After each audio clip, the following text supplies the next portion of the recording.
Olá pessoal, a paz do Senhor a todos, aqui é o pastor Renato Borges. Nós vamos tratar de um assunto que faria com que Martinho Lutero se mexesse dentro da sua sepultura, de cólicas, de incômodo. Por quê? Porque boa parte de coisas importantes que foram conquistadas na Reforma Protestante, a reforma teológica, a questão eclesiástica, foram jogados fora, foram desperdiçados no momento atual do evangelicalismo, especial aqui do Brasil, mas isso é um movimento mundial. E nós vamos tratar desses assuntos que, coisas centrais que nos faziam ser protestantes, evangélicos, hoje estão sendo desperdiçadas. Hoje o cara tem nome de igreja evangélica, ele tem placa, tem tudo, só que a essência, aquilo que é basilar, não tem.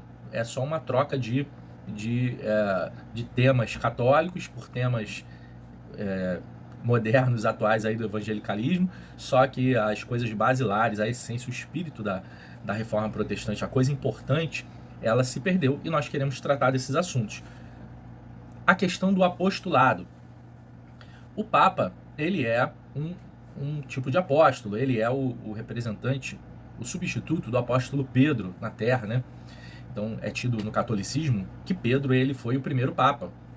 Então ele é ali um apóstolo, e a questão apostólica é que se um apóstolo escreveu, falou algo, aquilo ganha um peso de palavra de Deus, porque isso foi um critério muito importante para definir as escrituras sagradas, se aquilo tinha apostolicidade. Se o cara era um discípulo de um apóstolo, ganhava um peso. Se a escrita fosse do próprio apóstolo, ganhava um peso maior para entrar no cânon bíblico. O apóstolo ele deveria ter caminhado com Cristo. E, no caso, o apóstolo Paulo, ele é um cara que virou um apóstolo temporão, né? Tido fora de época. Ele viu Cristo de forma milagrosa, né? Cristo aparece para ele e diz: por que você me persegue? Saulo, Saulo, por que me persegues? E os outros apóstolos, eles caminharam com Cristo. Quando Judas, ele se mata, né?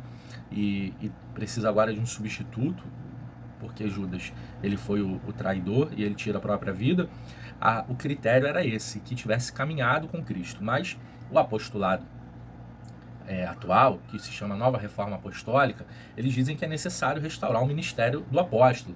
Mas tem um jargão, né, que diz: apóstolo bom é apóstolo morto, não no sentido de se matar apóstolos, mas apóstolo bom é apóstolo morto, que são aqueles apóstolos de Cristo que deixaram as escrituras para gente. Então apóstolo bom são os apóstolos verdadeiros, aqueles de Cristo. Se o cara ele tem um peso de ser apóstolo, o que ele diz ganha atributos do Papa, atributos dos apóstolos de Cristo, mas nós temos esse comparativo com o Papa, que ele é inerrante, a palavra dele é uma palavra, de certa forma, revelada, divina, e ganha peso de escritura sagrada. Então isso é perigosíssimo, porque isso era uma das coisas que o Martinho Lutero questionava. Quando foram ali arguir o Martinho Lutero, ele dizia para provar a ele com base bíblica, nas escrituras. Ele já não engolia mais quando a tradição da igreja ela sobrepunha a palavra de Deus. Então, da mesma forma, os apóstolos modernos eles podem dizer coisas, estabelecer princípios que não são da palavra de Deus, mas eles são inquestionáveis, eles não se permitem ser questionados. As seitas se desenvolvem muito em torno disso, de mediadores, e aqui é um outro passo, que é a restauração do sacerdócio. Na Reforma Protestante, o líder da igreja, ali, por exemplo, o Papa, os arcebispos, os bispos e os padres, eles deixam de ser sacerdotes, vira o sacerdócio universal de todo crente. Porque a Bíblia diz que fomos feitos reino e sacerdotes para seu Deus e Pai, e que temos um sumo sacerdote, está no livro de Hebreus, que é Jesus Cristo. Então o mediador entre nós e Deus é Cristo, não é um sacerdote, não é uma pessoa. Por isso, esse pessoal de reforma apostólica, pessoal que quer colocar o líder religioso como um sacerdote no cristianismo, eles têm esse resgate do Antigo Testamento. Mas uma boa teologia reformada, protestante, evangélica, ela diz que não tem isso, não há mediação. Todos nós temos acesso às escrituras e temos acesso a Deus através da oração. É o famoso véu do templo, né, que separava os sacerdotes do Santíssimo Lugar, o Santo dos Santos, do Santíssimo Lugar, que ele foi rasgado na crucificação de Jesus. Então, é o acesso que nós temos por meio de Cristo a Deus. Quando Jesus fala, ninguém vem ao Pai a não ser por mim. E esse pessoal do apostolado e do sacerdócio, eles querem mediar sua relação com Deus. Eles dizem assim que o seu jejum não tem valor porque tem que ser estabelecido junto com eles. Seu propósito só tem valor se for estabelecido junto com eles. E isso é mentira, e isso é heresia para um bom cristão evangélico. Os mormons, por exemplo, eles têm uma reforma apostólica deles lá. Os mormons é uma seita que deriva do cristianismo, desenvolvida lá nos Estados Unidos, muito grande. Aqui no Brasil está crescendo muito. Os templos são riquíssimos, bonitos e bem estruturados. E os mormons têm os seus 12 apóstolos. E o que eles escrevem tem esse peso como um segundo escrito. Você tem um escrito bíblico, na verdade eles têm o livro dos Mormons também como segundo escrito, e o que os apóstolos escrevem ganha um peso importante. Assim, por exemplo, os adventistas, eles não têm o apóstolo, pelo menos acredito que não, mas eles têm uma profetisa que ganharia essas características que nós estamos mencionando, que é a Ellen White. E o que ela escreve, que ela escreveu, deixou escrito, também ganha um peso de uma referência extrabíblica. Esse é um outro ponto, referência extrabíblica. Referência extrabíblica é um conteúdo atual, é algo atual em que esses movimentos evangélicos trazem conteúdo que não é bíblico, que te dão seminários, congressos, de coisas que dão uma pincelada na Bíblia e se desenrola com teses, com base em outras literaturas, em outros pensamentos, tanto literários quanto de outras religiões. E esse é outro ponto, o sincretismo religioso. Quando você tem, entrando no movimento evangélico, muito sincretismo religioso, muito conteúdo vindo de outras religiões. Aqui no Brasil a gente tem muito o envolvimento judaizante dentro das igrejas, também do espiritismo. Aqui no Brasil você tem forte, além dos evangélicos, os católicos, né, que veio desde a fundação aqui da nação, desde das colônias. Você tem as religiões espíritas de diversas matrizes e características. E quando entra campanhas de sal grosso na igreja, campanhas de banho disso, banho daquilo, e plantas, e copo com água, e coisas desse tipo, isso são características de um sincretismo religioso. Esse sincretismo sempre aconteceu no catolicismo, quando a igreja católica se expande. Ela tem um boom no momento ali de Constantino, de outros imperadores romanos. Você tem um sincretismo religioso entre a fé cristã e a fé dos deuses do panteão romano, dos deuses gregos. Então, deuses que antes eles tinham um nome, essas atribuições são dadas a Cristo, por exemplo, sendo o Deus Sol, e Cristo recebendo esses atributos do Deus Sol. Você tinha ali entidades femininas, e são trazidas também a devoção a Maria e outros tipos de sincretismo religioso dentro da religiosidade medieval. Isso acontece muito hoje. O apostolado, isso não é uma coisa da fé protestante.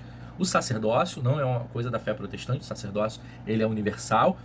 As influências externas, tanto de você ter conteúdos, se um apóstolo escrever algo, se ele fizer um texto, aquilo vira um ensino para dentro da igreja, ensinos extra-bíblicos. Às vezes você tem aí uma escola dominical que já não ensina mais a Bíblia na sua igreja, mas ela ensina ganhar, consolidar, enviar. Ela ensina multidão, altar e os perdidos. Ela ensina sistema de visão. E quem disse que a igreja cristã, ela tem que ter uma visão? Isso virou um jargão. Dizem assim: toda igreja tem uma visão, toda igreja tem que ter uma visão. Quem disse isso? A visão se tornou ali um complemento do evangelho. A igreja, ela tem que ter o evangelho, ela tem que ser uma igreja cristã. Mas esse negócio de toda a igreja tem uma visão, e quando você pressiona essas visões, algumas pessoas vão acabar dizendo assim: não, mas toda igreja tem seus erros, toda igreja tem seus problemas. Olha, todo ser humano tem seus erros, todo ser humano erra sim, só que você tem um erro ali de percurso, de tropeços, e pedir desculpa por aquilo, se acertar com o irmão, mas buscando acertar no evangelho é uma coisa. Mas aquilo que é feito de caso pensado, aí está a iniquidade. Aí está a pessoa desenvolvendo ali um sistema de seita. Ela senta para planejar a sua vida, para ver como pode te influenciar e definir como você vai fazer a vontade dela. Nisso aí, a perversidade. E aí a gente tem que combater. É diferente de você congregar numa igreja bíblica, uma igreja realmente séria, e você tem o pastor com o seu temperamento, seu jeito de ser, os irmãos, um acaba se bicando com o outro e se acerta e perdoa e segue. Mas outra coisa é quando o cara desenvolve um sistema totalitário ali e ele quer ser aí um apóstolo, um sacerdote, e mais do que isso, o cara quer ir além. Ele não bastava ele ter o título de pastor, não bastava ele ter título de bispo, o cara quer ter título de apóstolo, e não basta ele ter título de apóstolo, o cara quer ter título de pai. Porque eu imagino o cara pensando assim, o que é a coisa maior que eu posso ser aqui na Bíblia? E o cara vê que é apóstolo, e depois ele descobre que é mais do que isso, que Deus é pai. Vai ficar feio se ele se auto-intitular de Deus, então ele se intitula de pai. Mas o Senhor Jesus diz que nós não devemos chamar ninguém de pai nem de mestre, nós devemos chamar Deus de pai, porque há um só pai, um só mestre. Então nosso pai espiritual, nosso pai celestial, que é Deus. A herança que nós queremos, alguns têm justificado isso, né? Que você tem que ter a herança espiritual do outro. A herança espiritual que nós queremos ter é aquela de sermos co-herdeiros juntamente com Cristo. As pessoas falam sobre Elias e Eliseu.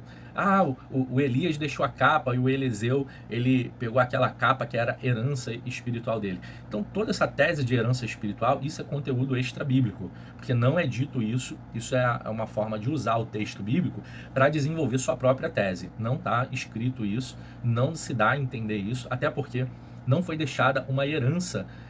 A herança é assim, ó, você tem uma casa, deixou para o seu filho uma casa. Você tem um carro, deixou para o seu filho um carro. E seu filho ainda paga imposto na nação por receber aquela herança. Mas o caso ali de Elias, ele deixa a porção dobrada. Porção dobrada não é herança, é algo vindo de fora, é algo vindo de forma divina.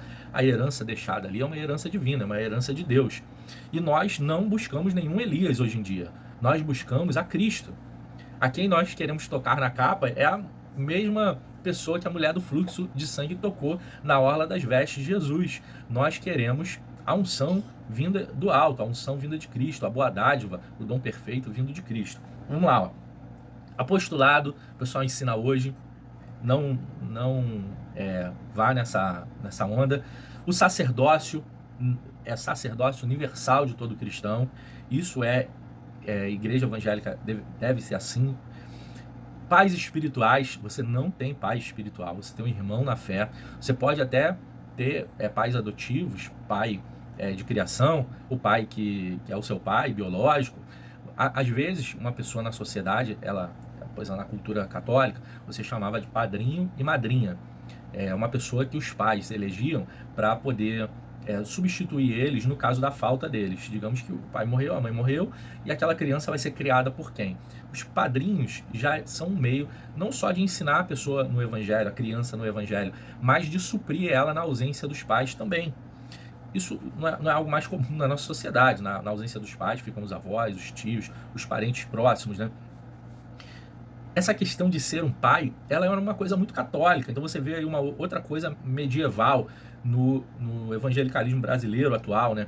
Porque os próprios nomes Papa, o nome Padre e Madre, esse paternalismo, os primeiros escritos cristãos, os primeiros discípulos que deixam aí o período patrístico da igreja, tudo atribuídos a eles a essa questão da paternidade. Então, os livros podem ser chamados de os pais apostólicos, os padres apostólicos, o período patrístico. Esse é um bom assunto para a gente tratar também.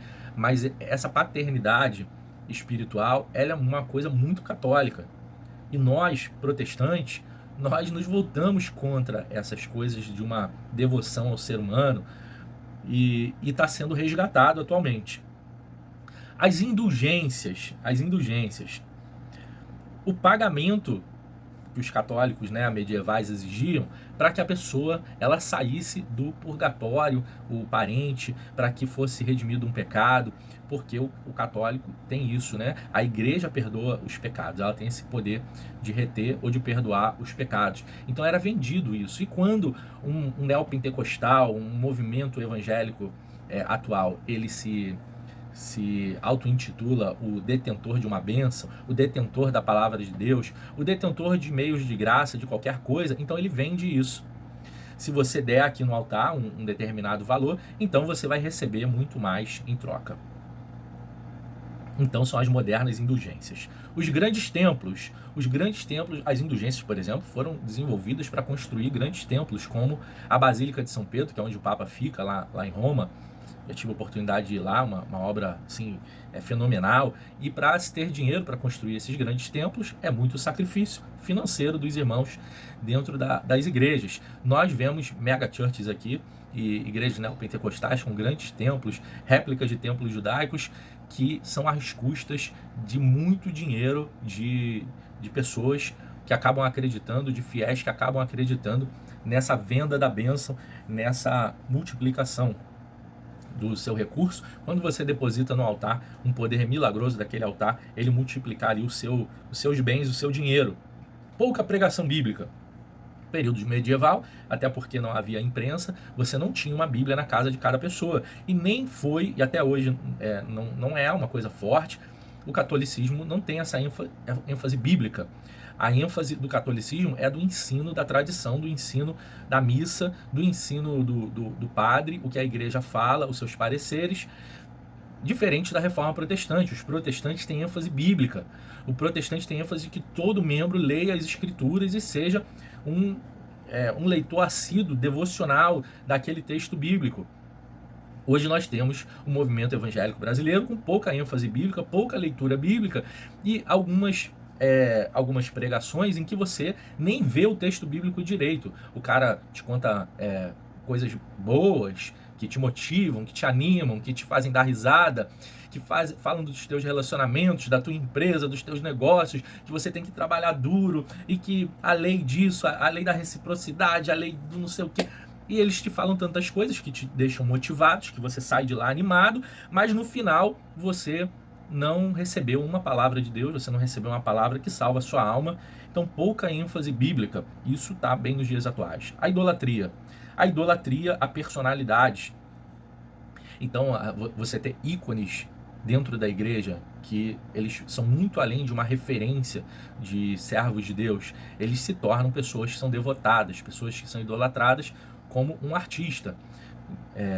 Pastores e cantores que são ovacionados quando eles entram ali para pregar, para cantar, eles são ovacionados e num ambiente onde só Deus poderia ser idolatrado, adorado e louvado, ali está sendo um monte de gente que é colocado nos pedestais, né? Aqueles pastores que você não tem acesso a eles, você é ovelha deles, mas ele nunca falou contigo, nunca vai falar, nunca vai te fazer uma visita e você nunca vai visitá-lo. Que você é mediado por pastores, supervisores, gerentes, líderes, até chegar a você, e você só tem esse acesso ao seu pastor de forma assim, muito secundária, muito distante, sempre mediada por outras pessoas, porque ele é uma figura que só os mais ricos vão ter acesso. Então essas figuras idolatradas dentro do ambiente religioso, até porque são chamados de pais, são chamados de pai apóstolo e coisas desse tipo. A figura do líder é uma coisa muito forte em seitas. A figura do líder, ela é muito ressaltada, ela é muito apreciada. Influência política. Nós estamos caminhando aqui já para o fim, né, desses paralelos, mas a influência política que a Igreja Romana tinha na Europa era muito forte, ela consagrava os reis. E hoje o movimento evangélico tenta trazer essa influência política também. Eles querem estar no movimento político, querem consagrar os reis, eles que querem eleger as pessoas e querem ter decisão e poder político, além de todo o poder religioso que eles têm, o poder financeiro, o poder da mídia.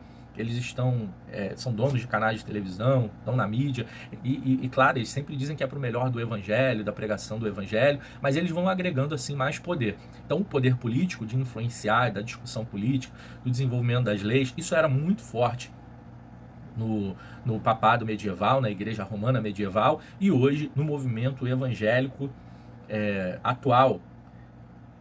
Nós vimos aqui então, recapitulando, o apostolado, o sacerdócio, os pais espirituais, riqueza. A gente não deu ênfase na riqueza, né? Há muita riqueza. Um apóstolo bíblico, ele não era um apóstolo milionário. O apóstolo hoje é um apóstolo milionário, vive em mansões, às vezes é o melhor carro, o carro mais caro da igreja é do líder religioso. As indulgências, os grandes templos, a pouca pregação bíblica e o conteúdo extra-bíblico. A idolatria, a influência política, a doutrina extra-bíblica, também objetos sagrados, você consagrar objetos, o altar é consagrado, o objeto é consagrado. O caso lá de um apóstolo que foi esfaqueado, né, sangrou, e depois faziam com que aquele pano sangrado, né, que sujo de sangue, ele teria que tocar nas pessoas para curar as pessoas. E objetos consagrados, as famosas relíquias, elas são vendidas hoje em dia como era no período medieval romano. A água vinda lá do Rio Jordão, a pedrinha vinda lá de Israel, e o óleo da unção que foi consagrado no monte tal. Então essas relíquias, elas estão sendo resgatadas. Olha, é um tanto de coisa que faz com que você seja um desreformado. Você foi desreformado, você foi destruído na sua fé. A sua fé, que era uma fé reformada, protestante, já viu aquelas casas que o Luciano Huck reformou, ou o carro que o Luciano reformou, e a pessoa com o tempo foi desreformando ela. Tô inventando uma palavra aqui, né? Foi destruindo, fazendo com que aquilo se depreciasse. E nós não podemos deixar que isso aconteça, que seja depreciada a fé cristã, a fé protestante, a fé evangélica.